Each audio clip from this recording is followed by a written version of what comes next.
Guys, this is Alan. Hope everybody is doing well. So today I just want to share some very interesting shopping experiences that my wife and I had while looking for a potential new EV today. As you guys know, we are still contemplating whether or not we should sell our 2019 Nissan Leaf S to Carvana for $23,500.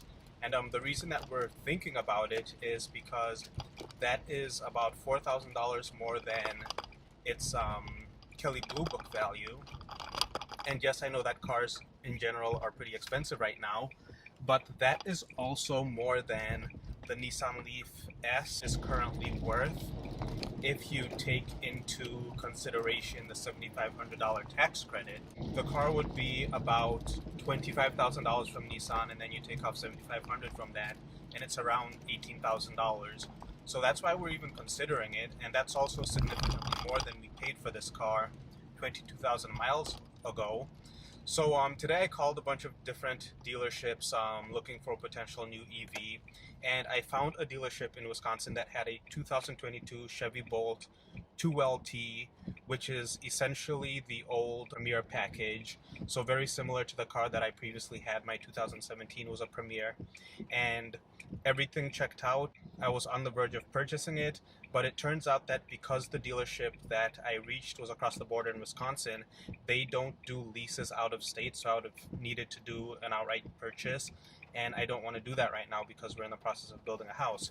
So that put that on hold. If you are looking for a Chevy Bolt EV 2022 with a 2LT package, which is really good, and you're willing to drive to Wisconsin, there's a Chevy dealer called Keys in Menominee that currently has one. They sold another one yesterday, so this one probably isn't going to last for more than a day or two. And then another interesting thing, I had a conversation with the dealer, is he said that GM gave them a clearance to sell the Bolts that they had, even though they're still waiting for new batteries. Every single dealership that I've called in Minnesota that has Bolt EVs and EUVs will not sell them until the battery recall is done. Another interesting conversation that I had about the Chevy Bolt, the ones that are in transit, they may be in transit, but another dealer told me that they are actually missing some components. So even though they say that they're in transit and they have VIN numbers, they don't have shipping dates yet, at least the ones that this dealer has ordered, because they don't have all of the parts that they need to actually make the car. The interesting experience that I had is dealing with Kia. I spoke to two different Kia dealerships. One of them has a Niro EV coming in, and that one was a really good deal, except from it's 4 to 5 weeks out, and the gentleman wanted me to put down a $2,000 non-refundable deposit and pay $1,500 for one of those dumb rust-proof packages that they have. And I didn't really feel comfortable doing either of those things, especially the $2,000 down, because the car could be delayed and it could be more than 4 to 5 weeks that he's saying. It's just hard to know with dealerships nowadays. I actually found a Kia EV6 that was available and is going to be in Minnesota soon, and somebody had ordered it, had canceled it. It was the base model, so it was available for $43,000, and I spent the morning between working talking to very nice gentlemen at this dealership, and we went back and forth. Eventually they agreed to purchase my 2019 Nissan Leaf for the equivalent value as Carvana, and they would lend it back to me for $0 until the EV6 arrived. So everything was going smoothly, filled out the paperwork, and then he had to go and speak to his managers. His manager calls me and says, well, actually we can't lease you that particular car, but we do have a wind version that's also coming a few days after the light. The only catch is that instead of being $43,000, it's going to be $49,000 plus the little add-on stuff that they put on cars. And so that's untenable for me. That's not something that I wanted to do. $49,000 is a ridiculous amount to pay for a car, at least in my opinion.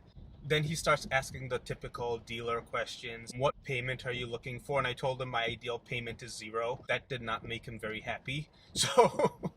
So anyway, got off the phone with the guy, told him that I would think about it, I think he probably got the idea that I wasn't going to buy that more expensive version.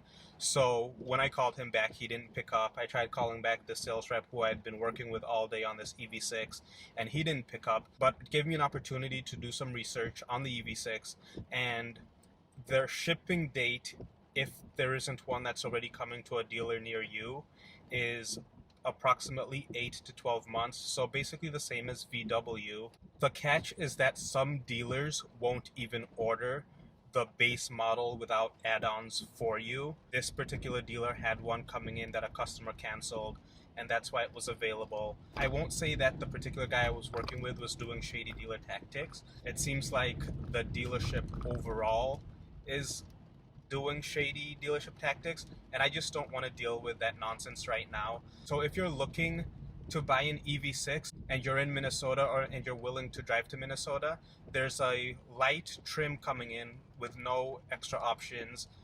They do have an $895, another, again, one of those dumb things, but it's in St. Cloud, Minnesota. You can call the Kia dealership there. If you're willing to finance a car, I guess they would be happy to sell you one.